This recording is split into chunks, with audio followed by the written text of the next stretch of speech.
High creative family, আজকে একটা minimalist ডিজাইনকে কিভাবে প্রিমিয়াম ফিল দেওয়া যায় তার একটি ছোট্ট ভিডিও বানাইছি।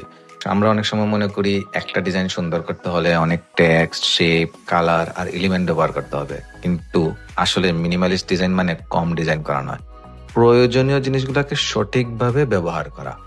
একটা ডিজাইন মিনিমালিস্ট করতে প্রথমেই ঠিক করতে হবে ক্লিয়ার ভিজুয়াল হায়ারার্কি, অর্থাৎ ভিউয়ার প্রথমে কোনটা দেখবে, তারপরে কোনটা দেখবে, সেটা ডিজাইনের মাধ্যমে পরিষ্কার করে দিতে হবে।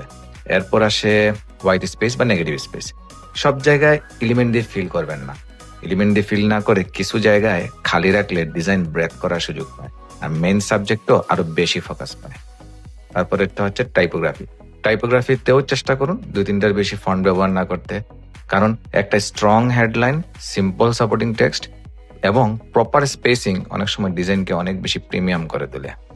নেক্সট হচ্ছে কালার। কালারের ক্ষেত্রেও একই রুল।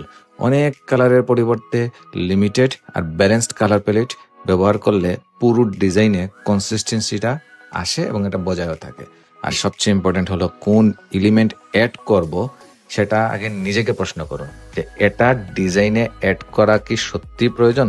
যদি উত্তর না হয় তাহলে সেটা রিমুভ করে দিন, কারণ মিনিমালিস্ট ডিজাইনের আসল শক্তি হলো ক্লিয়ারিটি, ব্যালেন্স অ্যান্ড পারপাস।